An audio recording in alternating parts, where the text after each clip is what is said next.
It is true, a Colombian Jungle Woman did steal my Pathfinder Jungle Hammock, but there's more to the story, so stick with me.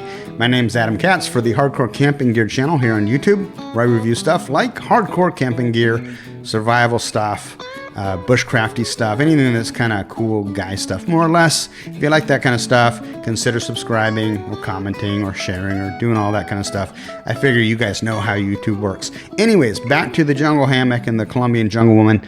To be fair, she's actually my wife. And what happened was I wanted to revisit this hammock. I used it a few times last season. It was really the first hammock that I ever had as an adult. And used it a couple times, put it on a shelf, got the One Wind 12-foot hammock, and I'll explain why in just a minute, and kind of forgot about it. Well, this season, summer came around, I set it up, wanted to kind of review and demonstrate it for you guys. And right after I got it set up, literally turned my back for a moment, turned back around, and guess who's like already reading a book and then taking a nap in the hammock? My wife, the Colombian Jungle Woman. So anyway, she loves the hammock. This is I bought two originally. It fits her really well. She absolutely loves it. She's like, this is heaven. So I'll tell you what I like about it, tell you some things that I don't like about it. Let's get into it. Pros and cons. It's a 9-foot hammock, which if you're a smaller person, my wife is 5'2", that's great. But if you do any research about hammocks online, the different hammock YouTube channels, people like Shug Emery or Adventures with the Marine and others, pretty much they'll all tell you that if you're a 6-foot or larger person, you really need at least an 11-foot hammock. See, if you're up like this, that's where you're getting the support from the fabric. But if you go over at an angle, then you see my feet kind of drop down. And so you don't end up getting, it's not really a flat lay. One thing I do love, though, is that it does have an integrated bug net. So that's not like a separate piece, and that is a really great feature. Now, I get with this hammock, they were trying to reach a price point. You know, they wanted something affordable, something economical, something that the beginning hammock camper could get into relatively inexpensively. And I think it hits the mark. It does most of the basics in that regard. So let me show you, though, share with you, because it's real easy to find positive stuff. I'm going to put on my old man glasses, share with you a few of the negatives so it can maybe help you make a decision as to whether or not this hammock might be right for you. So number one, it does have an interior seam. Some of the other hammocks in this price bracket apparently don't. So that may or may not be an issue for you. I think it does matter a little bit with comfort, but not a huge deal. The bug net does fall on your face. I'm going to insert a clip right now, kind of touches on some of that so you can see what I'm talking about. So it's about 12 noon right now, and it's May 15th in north central Florida, and it's hot as hell. Now, I tell you, one thing that really helps is this little pillow. It's just a little inflatable red camp pillow. And the reason why is without the pillow, I'd be fine without it.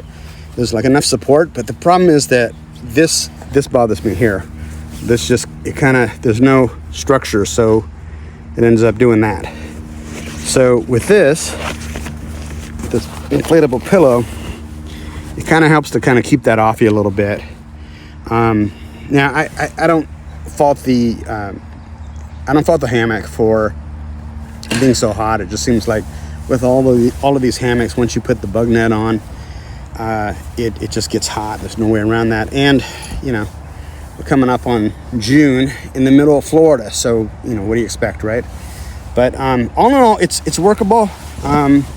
I would, in terms of comfort level, you know, I'm at a bit of an angle. There's no middle bug net clasp.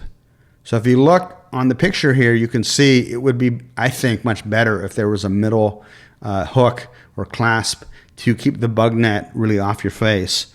I experienced a little bit of back pain using it, I'll be completely honest. And again, that may be because it's a 9-foot hammock, and really as a 6-foot guy, I should probably be using an 11-foot hammock.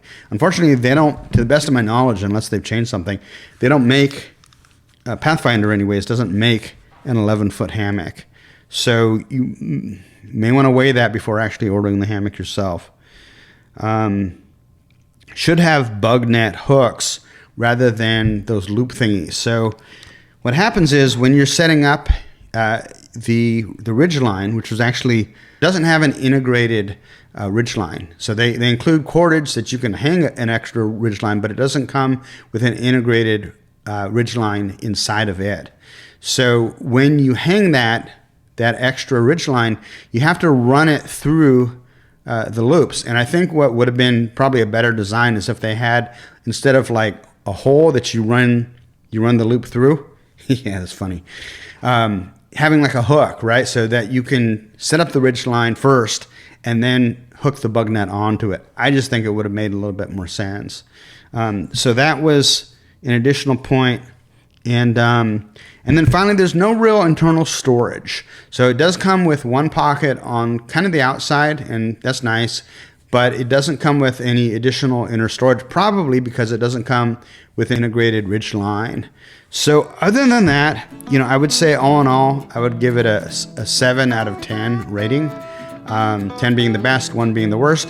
It's not a bad piece of gear. Because of the fit, it led me to order the 12-foot one wind, and I wasn't super crazy about that one either, and I'll tell you why in a separate video. So I've got the 11-foot one wind hammock on order, so I'll review that one in another video.